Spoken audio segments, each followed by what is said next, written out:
My name is Jermicha Fomby. I'm from Pell City, Alabama. I'm a section chief and assigned to the headquarters here in Washington, D.C. I've been an FBI agent for 16 years now. So there were several things that inspired me. So two in particular. One is I had a friend a little bit older than me in college of whom I looked up to. He was an FBI task force officer while we were in school, assigned from the police department in Birmingham. And he became an agent, and he always talked to me about the great things that the FBI had to offer. Talked about how great of a career it was, and just kind of kept it on my mind.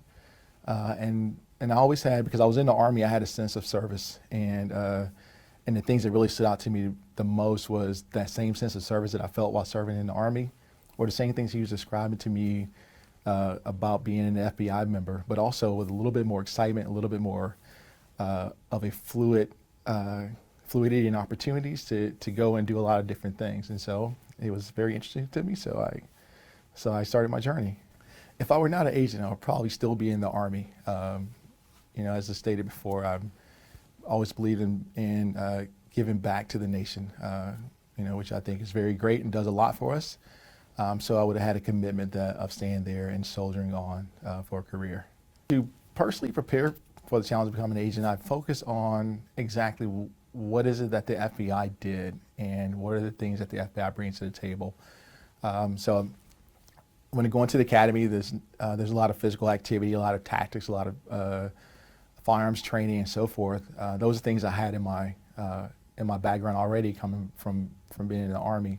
However, it was what is the effect and impact that the FBI has onto the community, and which also made me reflect and understand what does the FBI mean to me and where I am, at least at that time in my life, of who I was and how I developed. And there were a lot of things that came to mind that I was enlightened about that I had no idea or never really thought about. A lot of the things being afforded to me was because of the things that the FBI did that I didn't know.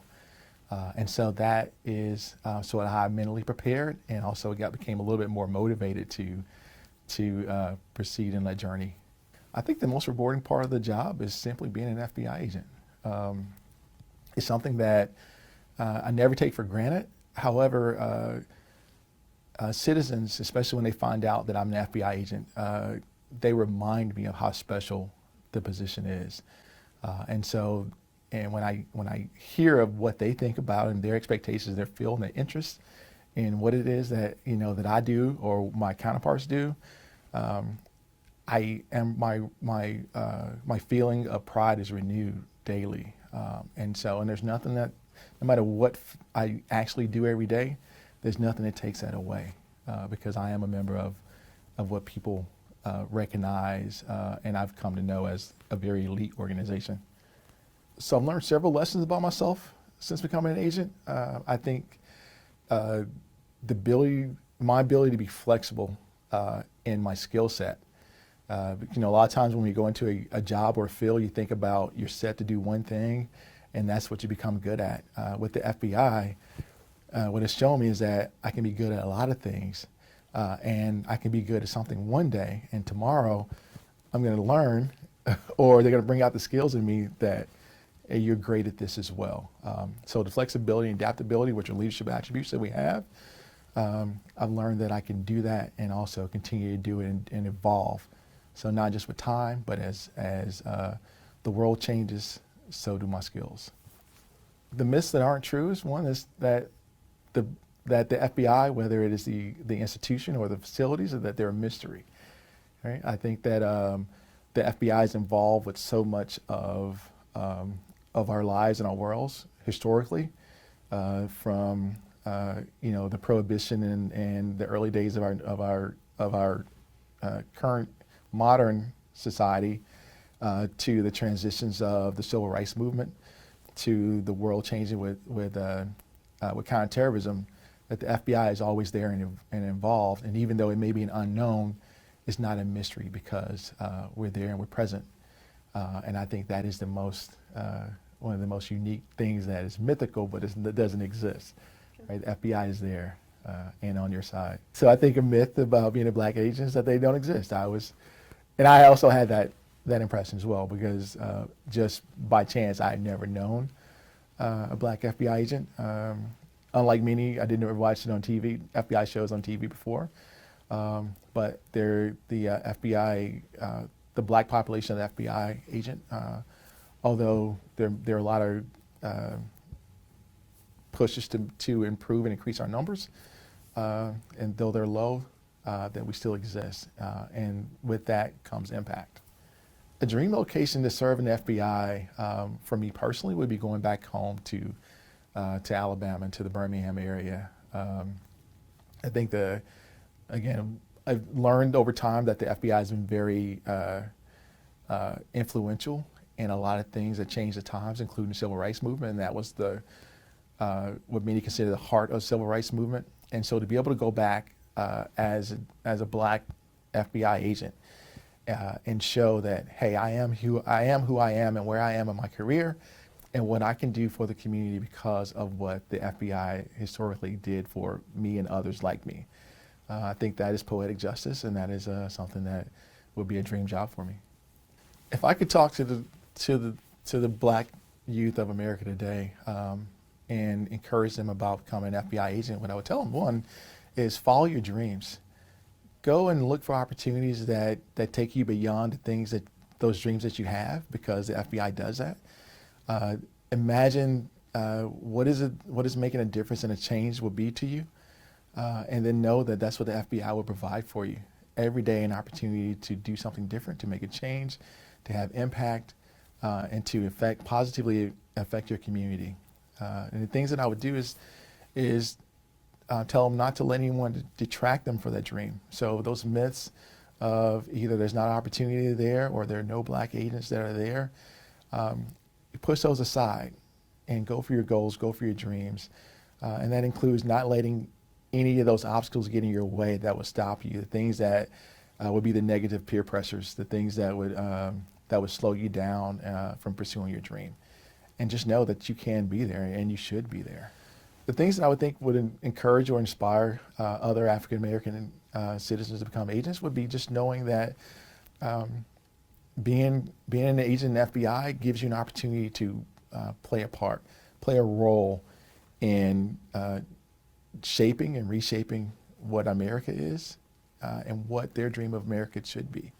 It is you're not always out in front of the camera telling a story, yet you're building the plot and making the story come true to so many like yourselves. And I will remind you of that every day. So balancing self-improvement, my career and my social life are easy some days and tough some days because I love my family. My family comes first. But what I've learned is that there's a natural transition to what we term as the FBI family. And so there's always a draw to that as well, because you're looking to be a part of that, which plays into my self-improvement because I want to be better for both, for my home life as well as my professional family. And so I think the need and desire and the affinity for all three kind of pull together and equal that balance out even on the days that's a little difficult. The place on earth I would love to visit, that's a tough question because I have had the pleasure of traveling a lot of places, have an opportunity to work a lot of places in the FBI. But I think if given to me, I would go back to the Charleston, South Carolina area. Never spent much time there, and I know that doesn't really stand out as something special to just someone listening or thinking about it. But again, when I think about being in my career in the FBI and what the FBI has done, especially with the civil rights, because that is a very important part of my life and how I got to be where I am. Most to study history know that is where African Americans came in. So to go, as I on this part of my journey of doing what I can to uphold the Constitution, I'd like to go back to the point in time where the Constitution was not being upheld, and there was a sense of unfairness, inequality, and begin that journey as a focus of introspective,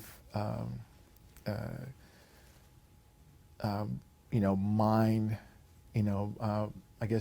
mining, and to think about that and to take that all in, and then again, it brings me back to where I am now, to really understanding and having a deeper appreciation of how important my role is today. My spare time, I would like to say that you would find me doing nothing, but that's not true. So I love motorcycling. So more commonly than not, I'm probably going to be either taking something off my motorcycle, putting something on, or a combination thereof. So tearing up the fix, or going out to lose golf balls. Those are two of my favorite hobbies. I'm better at one than the other, and I would say the former, whether more so than the latter, but those are my things I like to do in my off time. So I'm currently rereading 2 books. So there's a book based on a time in the Birmingham area called Slavery by Another Name. And then I'm also rereading a book by T.D. Jakes, Reposition Yourself. Both are very important to me. Slavery by Another Name goes into the injustices of the underbelly of corruption when society allows it to play out. And so it reminds me that the fight is never over and things are never done. The Reposition Yourself book is about positive affirmation and renewing. And even though you've gotten to a good place in life, what are you going to do to be in a better place?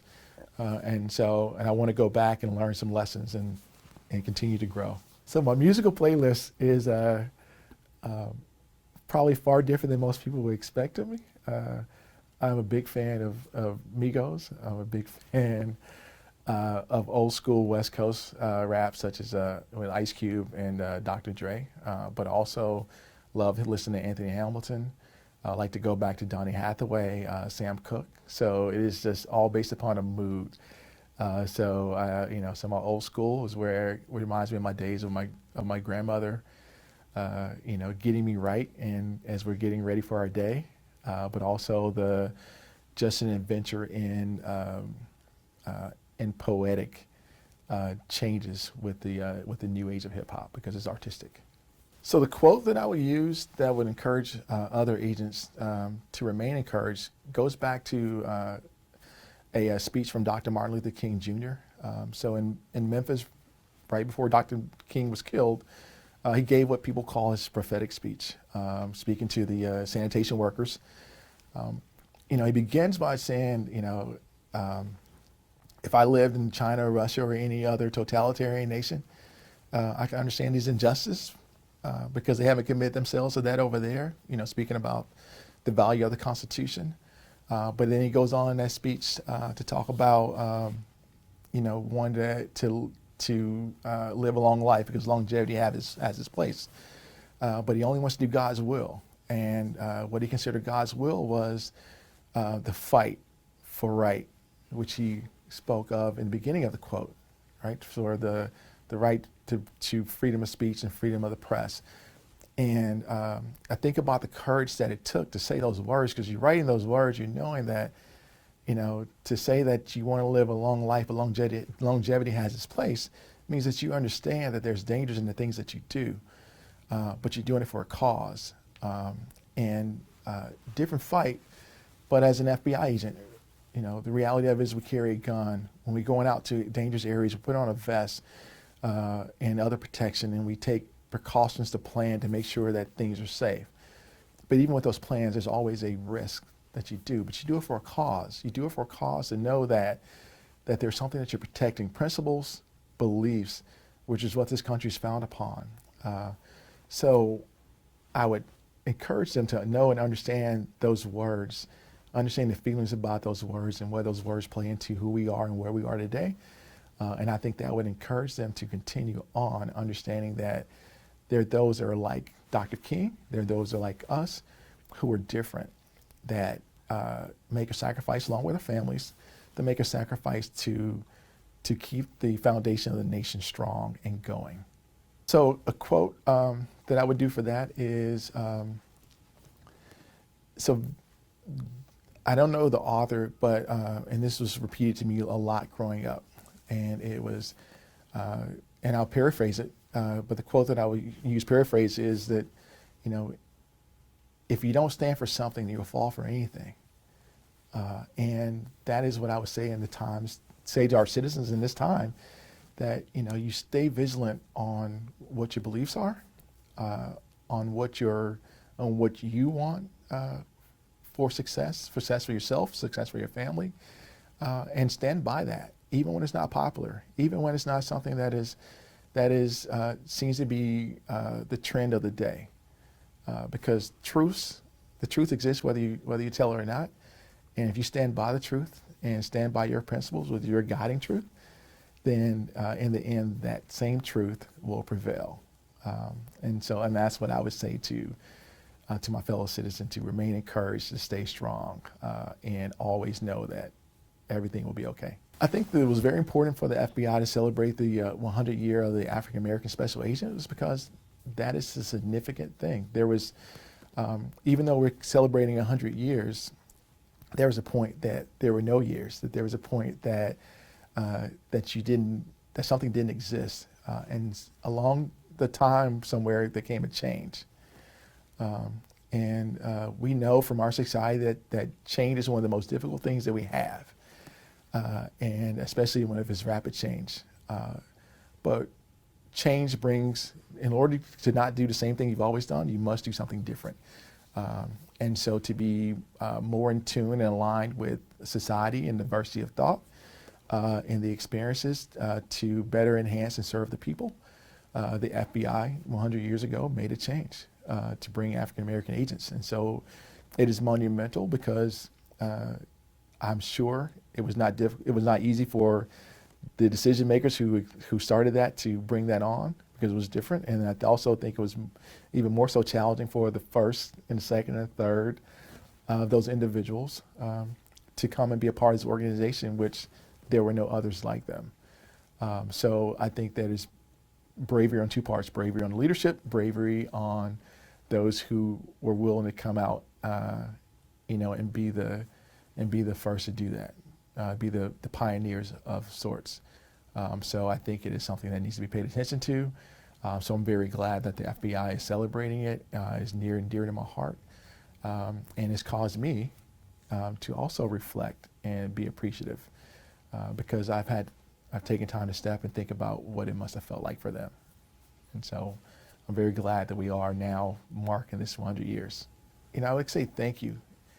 I say thank you to the people who may only know my name from watching this video, only know my face, but because they put trust in me and others that are like me, of whose names they do not know as well, to be able to serve them with distinction, with courage, with commitment, and to know that even though they may not see us, may not hear our names, that we are committed to protecting them and their beliefs and their rights, regardless of what those beliefs are. And that won't just stop with me when I retire. It continues on for generations as their generations continue on as well.